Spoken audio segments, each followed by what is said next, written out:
Hello, welcome to Frank's School. This is the 6th year, 174th day, first video, and it's the state of the school. It's actually the second video in that I'm doing it day by day instead of as a series, but it's the second uh, shot at explaining what the school's like in this year. I'm still going to be academic. I had said in the first video that I'm going to start with academic stuff and then go outside where there's so much going on.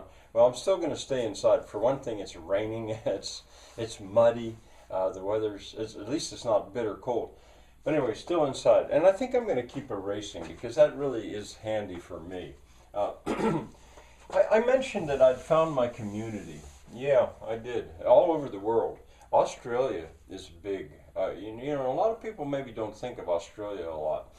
But in terms of degrowth and environmentalists and awareness and the problem and the solutions, Australia, I think even more so than Europe.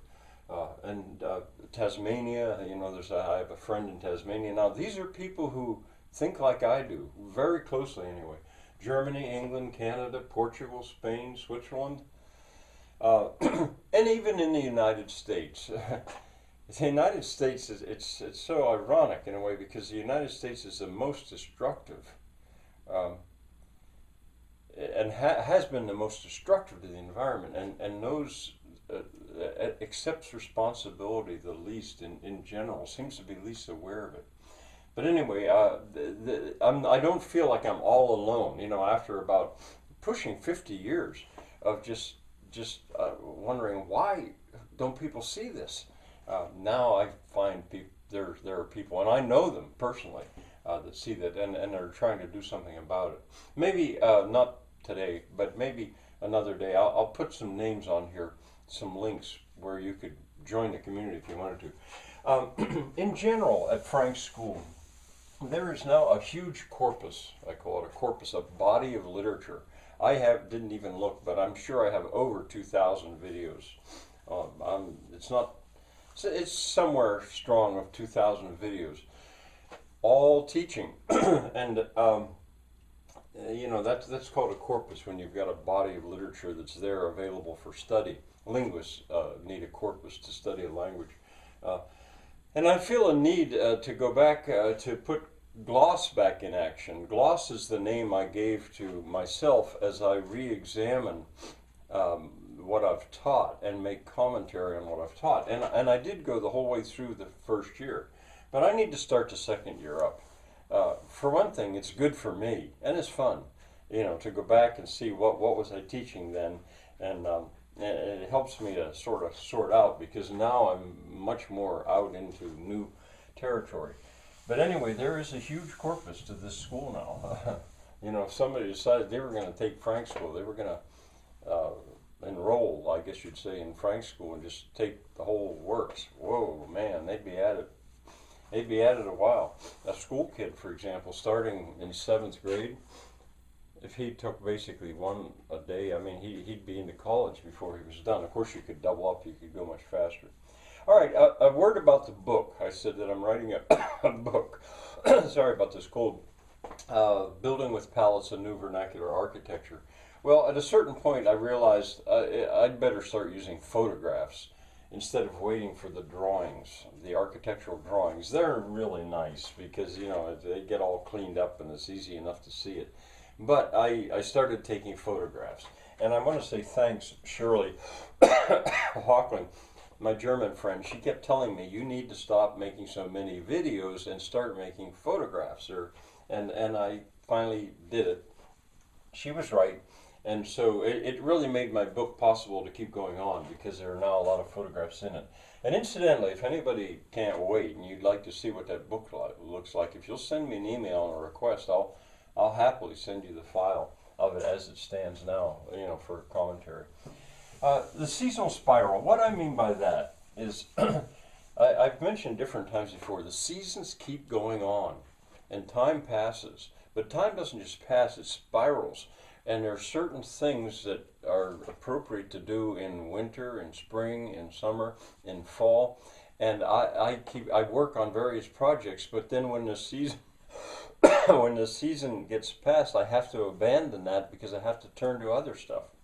There's a right time to be working on things. And so that keeps going on. But maybe, I guess I didn't write it on here, but maybe I should have written it on there. Something that changed this year, though, was that the water kept coming out of the mountain. Usually there's been a dry season, July and certainly August and sometimes September, October have been extremely dry here. Normally, it's been like a dry season. It didn't happen. The last 2 years it didn't happen. The water kept coming. So my water wheel projects, my aqueducts, I could still keep working on them, and I did. It changed things quite a bit. So I suppose that's part of the climate change. I suppose, the farmers around here basically willing to think Trump was right when he said it was a Chinese hoax. I mean, but they're all saying, boy, I've never seen it so wet. It's so wet. Wow. Yeah. Well, it could well be. You know what happens? This is obvious. So many people say, you get a really cold spell and say, see, there's nothing to global warming. See how cold it is? They don't understand the difference between the weather and the climate. They don't understand that difference.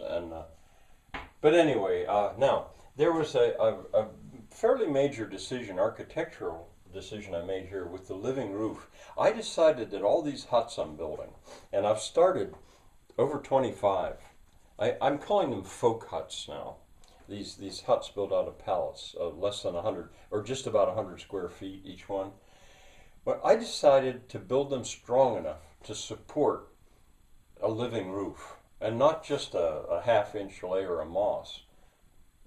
4 or 5 inches of soil, and when that gets wet, and over the whole roof, and it may be covered then with 8 inches of wet snow, that's a lot of weight.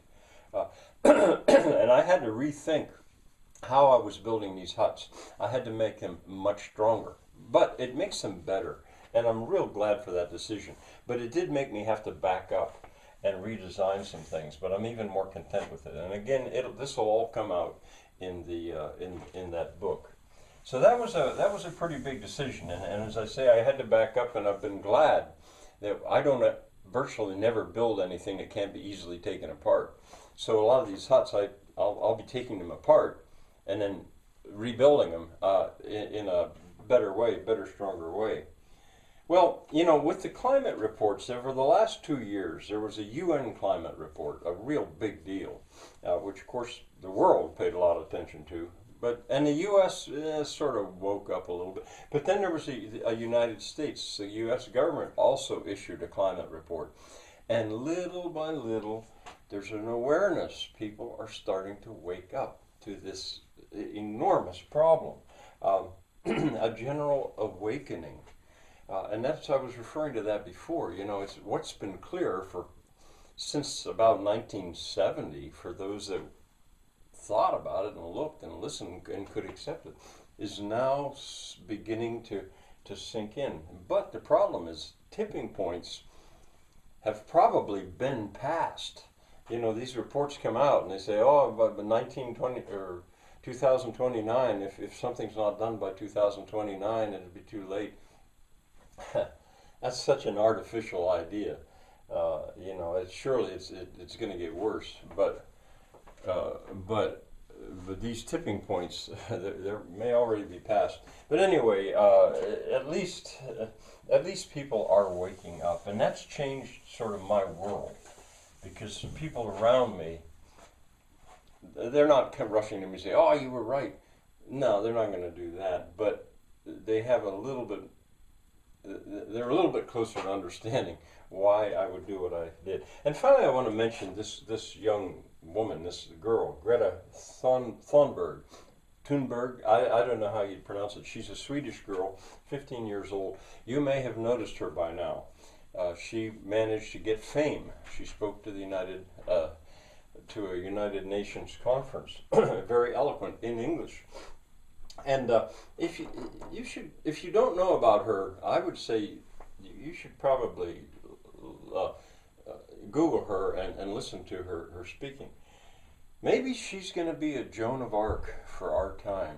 Now, Joan of Arc, it didn't end happily for Joan of Arc, but there was a case, I immediately started to think about that, because there was something where a teenage girl was able to do something that the adults of the time could not do. And I also thought of, I had to look his name up, Stephen of Croix, the Children's Crusade, back in the, again, it did not end well. But there was a case where the children, they attempted to do what the knights of Europe could not do, and they were going to go to the Holy Land and just take it into their hands to deal with the perceived problem. Well, hats off to her, and I wish her luck. And now I think the next video that will be about the state of the school, I think will probably be outside. Bye for now.